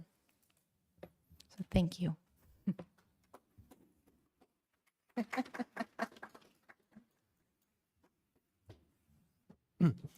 Okay, I'm gonna first of all say thank you and good work of illuminating all the, excuse me, all the goals and connecting the budget to it. And I'll start on my right for further comments or questions. Yeah, I want to say thank you too. I appreciate all the detail. I had questions, but I think as you went through, they were pretty much answered. I think that one of the things that I just wanted to come back to look at, because I know that you, Mr. Turner, I appreciate you sharing that, this takes time, especially with turnover and developing, these methods of engagement and approaches. We know that does not happen overnight. But as we look at LCAP Goal 4, and, it is overwhelming to see 127. And when you look at TRP, I just think about how there has been a shift. Like we look at the numbers and thinking about environment, and I'm just curious. I heard that there is a drug prevention program in place. One, what is the percentage of students or number of students that are participating in that? And then while she's coming up, the second question is, do students, I heard that parents were happy to receive the call versus it coming from an administrator, that they got it from the teacher first, which I appreciate hearing that there's that feedback in place and that it's being highlighted and received, and how you continue to comb through things. But I also wanted to know, are the students, what feedback is coming from them as far as, how is their feedback being measured? I don't know if I missed it, but how it's incorporated into the feedback that you've shared. Like, what is their experience based on the measures that you've taken? Great questions. Okay, so the first one, we had this current last session with YSB. There were 8 students in the group, and they were all what we consider first-time offenders or being caught the first time at school with a substance. And so this was part of the in-school suspension program. Rather than having them go home for the first chance, they worked with the coordinator for, it was 8 to 10 sessions once a week. They came out of class, and I'm actually meeting with her tomorrow to go through the data she has collected. I can say there has not been a second with these students on campus, which is a positive, but they also meet regularly with the counselor, and they, we have really good family communication with them, but it is that chance to say, like, this is not the road you want to go down, and having those opportunities available for them that isn't just like the slap on the hand and, you're not our problem right now, like, figure it out. We don't want to do that at all. When it comes to the in-school suspension, so that number there is a combination of in-school and out of school. And especially for kind of first chance things, but for anything that happens, whether it's fighting or anything that happens, we have a whole list of kind of projects and reports that they work on. And a lot of times, especially with drug prevention, students will work on a project and then they go to one of their classes. We usually let them choose a teacher they're comfortable with, and they have presented their findings about whatever it is that had happened. There's been a lot of things on racism. Our students are standing up in front of their peers, explaining what they did and how they got there and what they want to do to kind of become better and learn from this. So I think those are the main two things. It's not just go sit in the in-house room and think about what you did. There has to be reflection. There has to be restorative work. One piece we want to continue to do even more of is bringing back in the teacher that they may have harmed, or if it was in the classroom or the community they may have harmed, and being able to have that communication with the other adult so that the teacher sees. It's very easy to forget sometimes that these are young people. Sometimes they do these really big things that seem like, how can this happen? But they need the support and the time to learn from it and not just be penalized. I don't know if you want to talk on that. Thank you. Just, with the vaping, I'm going to be honest, it's tough. We use a program called Why Vape, where students go on and they have sessions online. I'll say it's mildly successful. There are a lot of students who benefit from it and do not repeat, but there are also a significant amount that are continuing to do it and that we continue to work with. And a lot of times, some of those suspensions are, we keep on finding the vapes, we keep on seeing them smoking. The families are working with us, and it's great to have their support, and they're battling that too. But it's not as successful as I would like. I would love to have a program that would find a greater amount of success, because it is troubling. A lot of times, to be honest, we're honest with the kids. Hey, we think you're still doing it. Yeah, I am. Okay, thanks. Well, let's figure out how to help you. Let's not bring it to school. But it is really tough. I'll be honest with you. That's one of the bigger challenges that we have. And I think for our school, I think that was probably one of the second leading things last year was vaping and marijuana vapes or tobacco vapes. Thank you. I appreciate that information. I way back when we knew that marijuana would be named as the gateway, but we know now that vaping is the gateway, flavored and all. And so I appreciate that feedback. And if my kids are watching, even though you're adult, cut it out. Because, vaping is a serious problem in our community and throughout. So I appreciate getting a better understanding of what we're looking at with that. And I do want to mention in my community in particular, for a rise of different things, and this was also because it was based on an incident of a student at Jefferson. There was a someone shooting and last year. And so our Chiefs Council has been revived, and I speak to this cultural component, especially when we heard from Oye today, where these types of programs brought up to support some of the initiatives and efforts. So the Chiefs Council is a respected arm in the Samoan community. And so they've been piloting this in San Francisco, and it's been mildly effective to have chiefs come in and step in versus a counselor or probation officer or even the police. And I highlight that because I'm hearing that that's happening a little bit more as we share our model. There aren't a lot of Pacific Islander students in our district. However, there are enough that may warrant this alternative option of support. And I lend that, but I just want to say thank you for this information that's being lifted. I know that this is not easy, and there's a concerted effort that's happening to create some of the change. And just to be transparent, like we've dived in last time, it is hard to look at this, but I hear the hope in each of your voices, and I recognize the work that is being put in. And again, we're here as collective partners, but we know that you all are in the school sites every day. And just want to wish you continued strength to change these numbers for our community. So thank you.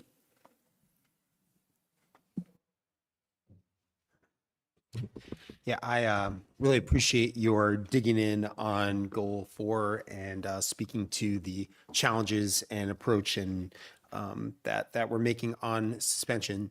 I have a question on the other big issue of absenteeism, and I didn't hear too much about that. And I'm just wondering what I know a few of the strategies that are being considered, but particularly curious that it's happening at the younger grade levels, and if you can just speak to why that is, and what's being done to try to get kids in class on an everyday basis. So we didn't go in too much detail in this area because when the principals are speaking to their SIPSA plans, we know that each of them is addressing the chronic absenteeism. We do know the younger years, there's a high level of illness, as Sandy and I were sharing, because this was new to me. I'm more of a middle school person. I thought, oh my gosh, what's going on with these little kids? And she was informed me it's a lot of illness, and these are not really required school age for students. So I think the urgency for families is not as high. I know that our schools diligently work to do outreach through their teachers, their counselors, their principals. It's just a challenge. And I think coming off of the pandemic too, where we sent very different messages around staying home with illness, it's going to take some time to re-message a new one and make sure that people are attending school. And then also we want our lessons and what's happening in our classrooms to be really engaging. So kids are like, I don't want to stay home even if I'm not feeling well, and so that's the other piece of it, is making sure that we're really looking at removing those barriers, having engagement strategies, and making learning fun and exciting for the kids. Anything else that I missed?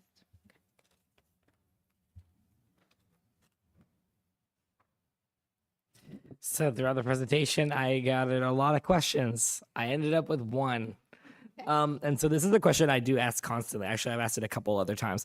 Are restorative justice practices becoming any more district-wide, as in like certain sites? I know certain sites are using some, but I'm wondering if we are striving for, other sites learning from each other and then using them throughout other schools in the district.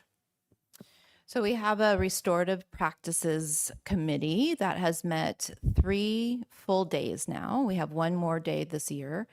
And our focus really has been to ground ourselves in a common understanding of what are the practices, where are they to be utilized. So understanding that in the classroom, it's more about building community, and that when harm is caused, how can a teacher be empowered to address the harm and repair it within the classroom setting prior to it going to the office, right? So it's really trying to build those relationships and that trust to allow that piece to happen in the classroom. And then, I know all of our administrators have been trained over years, and we're continuing to reinforce the practices of the restorative conferences that would take place between either students that have caused harm. We've also utilized those practices with parents who have felt harmed in a situation with their children, or perhaps an interaction with themselves. It's also a great tool to use with adults, right? So if staff have conflict is natural as human beings, right? So helping people develop the skills and the language and the strategies and the safe space to come together to do that work. It doesn't work for every situation. Both parties have to be willing to take that step and to be vulnerable and make that repair. But it is a really core value for me, because I've seen it obviously work in my prior district, and the people we have participating in our committee are amazing. And we have a range of campus supervisors and site administrators and teachers and counselors, and they're very passionate about the work. And their goal is to leave our meetings and go back and work with their sites through their staff meetings or through their own connection on how to really shore up those practices, kind of reboot them, because people have that training. But so it's a kind of a slow rollout, but it's definitely a focus. Thank you. I've already made a few comments, but like Trustee Sujisaka, I still have one question. Can you go back to the slide once again on suspensions, please? And I heard you say that 61% of the students suspended are Hispanic. That doesn't sound good, right? So we have to talk about that a little bit. I was wondering, are you tracking some type of way what the people who are fighting, what they're saying caused the fight?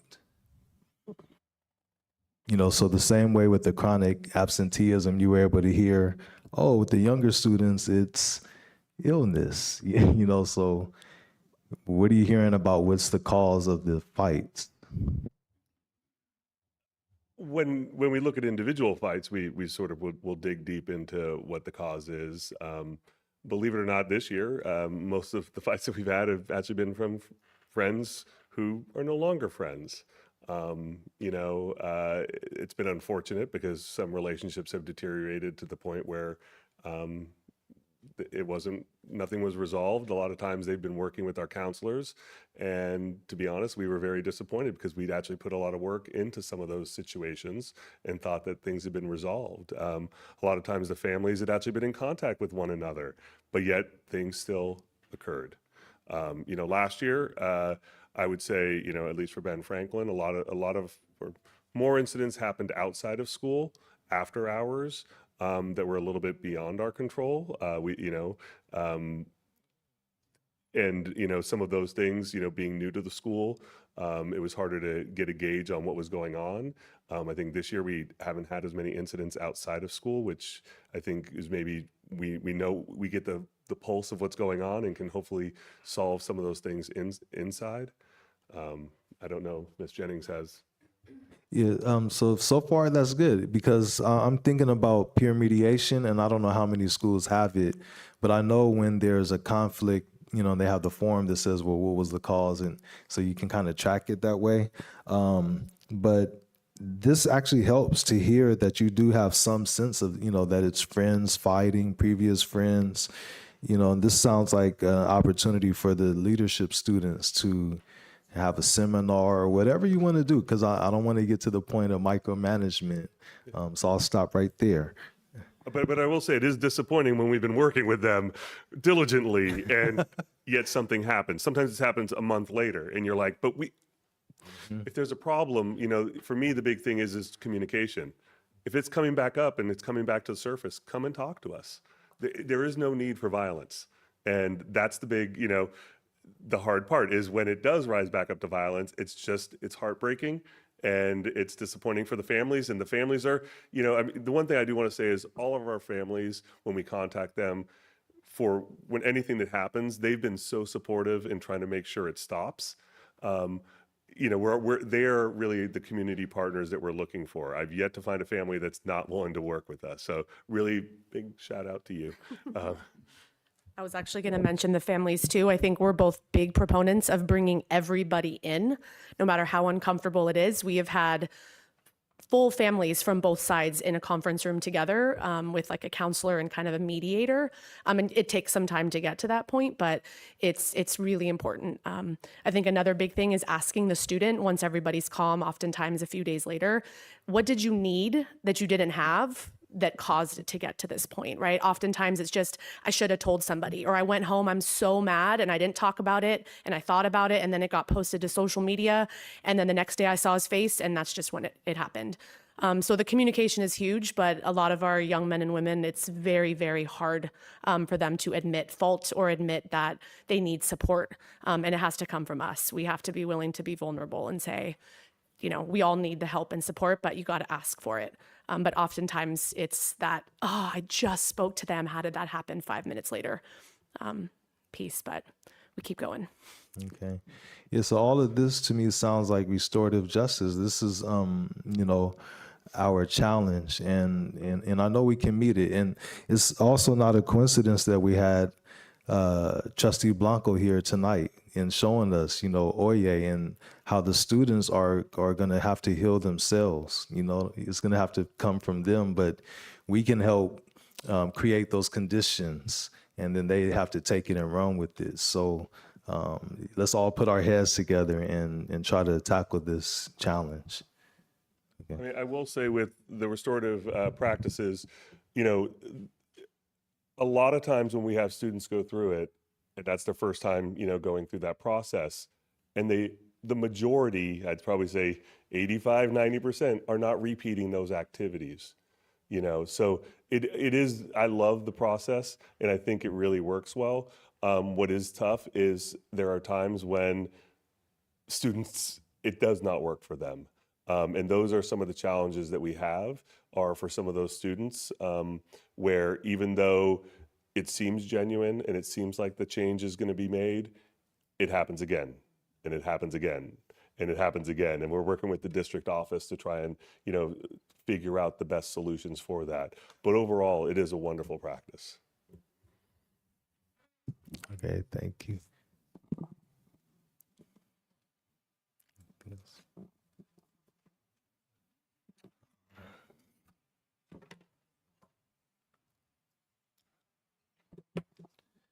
All right, thank you once again. And now we will move on to business and financial procedures.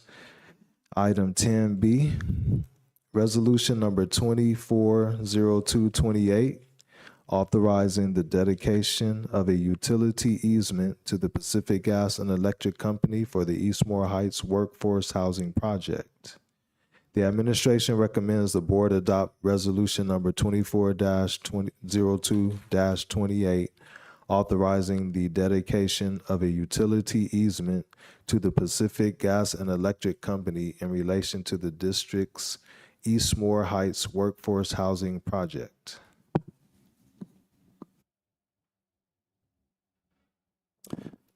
So yeah, I'll talk a little bit about this resolution. I work in conjunction with County Council in determining the need to first have the notice to intent, which was our last board meeting, followed by now a public hearing, as well as the passing of this resolution to grant an easement for PG&E to come onto our property and energize the building. Yeah, I've been here since 2020, and I'm excited to see the workforce housing really start to make the final steps in energizing it. And I feel like we're seeing the light at the end of the tunnel. And I'm just excited for you guys to hopefully pass this resolution so we can get started on that process. No pun intended.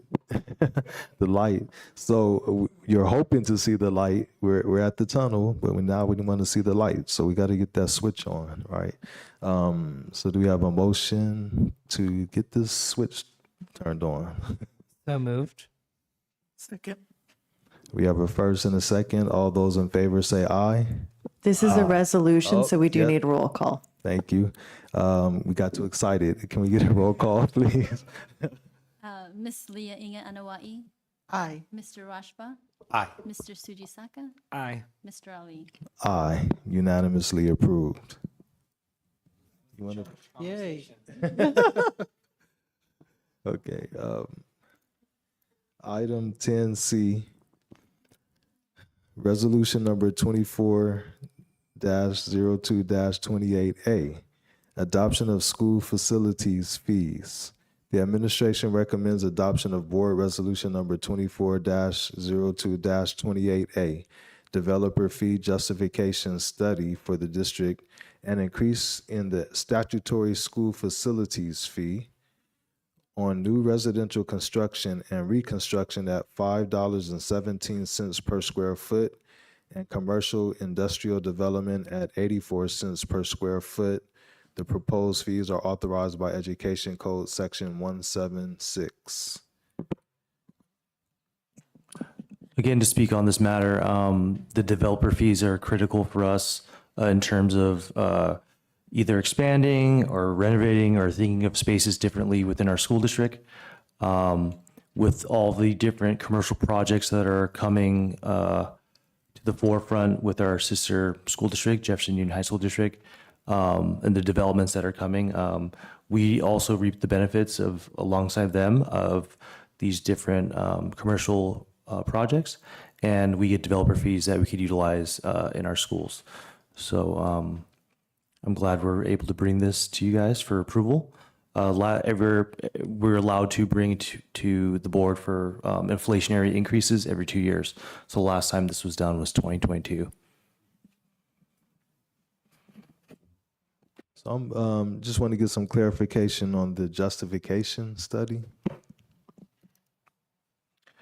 So what the justification study does is they look through and kind of like a demographic report on the surrounding area, and they look into, say, what has been added in the last 2 years in terms of square footage or building permits. So what happens is if you're adding square footage to your house, or there's a building out a new residence or commercial, you go to the city to get a permit.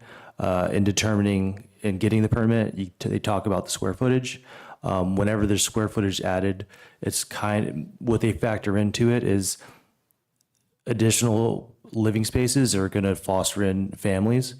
With the families coming in, that's going to be more students into our district boundaries.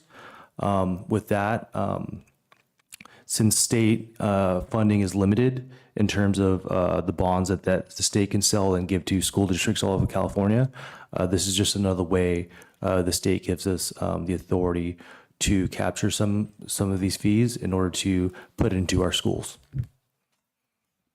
All right, thank you. Any other questions before we have a motion? Yeah, I just wanted to confirm, I heard you say the last time that we updated fees were 2 years ago. Is that what you said? Okay. And this would be effective immediately? It would be This is effective. After the following school year, or would this be effective? It would be effective immediately. Thank you.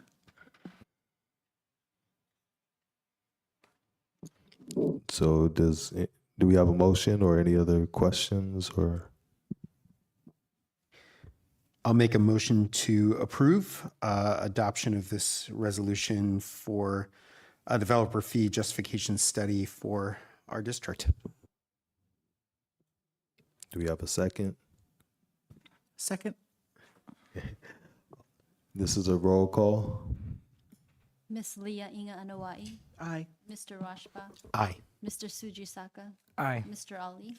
Aye, unanimously approved.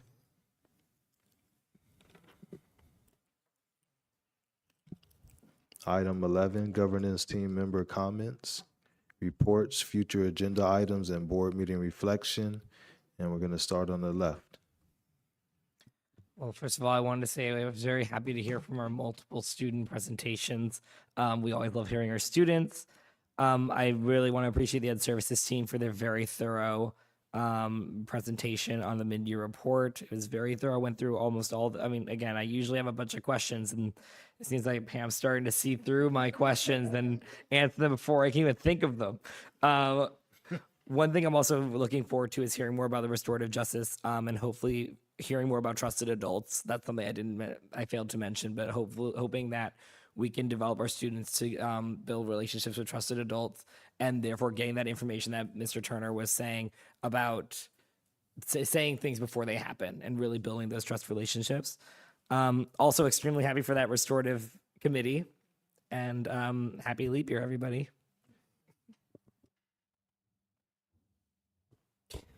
So I have a future board topic that I want to raise, and that is that I would like our board to look at our anti-bullying policy, particularly in light of the presentation tonight, hearing that that has been a big factor in increase of suspensions. And, just personally, I'll say that when I talk to parents, the top reason I hear of why they would pull their kids out of our school district is that they feel like that their student has been suffering from bullying, and we've certainly seen some just shocking incidents across the country that I want to work hard to prevent here in JESD.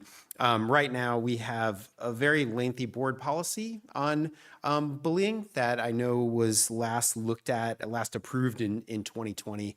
And I'd like the board to look at how could we make this into something that's more digestible, easily communicated, and particularly with our next LCAP coming up, I'd like to work that in to the LCAP. Thank you. Thank you.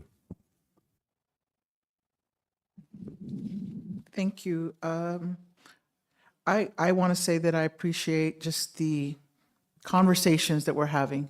You know, I love it. I think that it's beneficial. We talking about how important communication is with the schools and the students, but we've been engaging in conversation, and it's very healthy. So I just want to say thank you. I want to thank you. I want to thank all of you and the great work that you're doing. Just like our Vice President has mentioned, we love seeing the students come forth and them coming forth with confidence. So we know that that comes not just from them and their ability to project and be confident in front of us, but that came from planning, prepping, and support. So thank you for that. Those are tools that'll take them far and they can use in any space. I just want to say that, you know, we know that March 5th is upon us. And I've been doing phone banking, and I think we all know that primaries are low turnout, but I just think that as good stewards of our district, we know that what we are faced with on the ballot, but also just encouraging people to be a part of this electoral process, to just say, get out and vote. And that's my ask, is to just encourage our neighbors, our friends, our community to just exercise their right at the ballot box. And yeah, it looks pretty dim, but we have a few days to change that in the community. So that's my encouragement, and just to wish everyone a great rest of the week. Thank you. Yeah, I'd just like to express my gratitude to everyone in our district and our parents that brought their children here tonight. And I actually have a future agenda as well. There was a night when I forgot who was presenting, but they spoke about the volleyball, and I think they said they're ready to play Bayshore whenever they're ready. And Rick Abiyana, president of their board, contacted me and said they were surprised to hear that because they've been waiting. So we need to, you know, somehow make this happen. I'd like to put that on the agenda, and, you know, maybe they can come here and talk about it, or, you know, whatever. So. Can I get some clarification? What would you like to be presented related to this? Well, they're just saying they're ready. So. Is this something that we need to have as a board policy or a board agenda item, or is this something that you would like to direct me to follow up on? Okay, yes, please follow up. Follow up? on it, Okay, yeah. so not an agenda item, just follow up? Okay. Yes, please. Okay. I want to say, President Ali, that sounds like a challenge. And I think we're ready. So yeah, thank you for that. Okay, thank you. And of course, as usual, I do think we did a great job of keeping our focus on the best interests of our students. And at this time, we'll have the superintendent's Yeah, I just want to reiterate to get everyone to go out and vote. There is a ballot measure, Measure C, so just pay attention to that. And then also just thank all of our students that presented tonight. I want to thank our administrators for being here and answering questions. I know it's hard to answer some of those questions about the data that is challenging. And so I really appreciate their honest responses and heartfelt comments that they made, because I know it's hard work, it's important work. And I know that we all want the right things for our students, and we're all, you know, in it for the right reasons. And I really appreciate what everyone has been doing and working towards the goals of our district that you see up there. So we just want to continue our welcoming, engaging, and safe schools. And I think our vision is being realized every day, and just to continue doing what we're doing. if I could say one last thing, I forgot. I think we applauded every presentation tonight except for the Ed Services one. So can we give a round of applause to the Ed Services?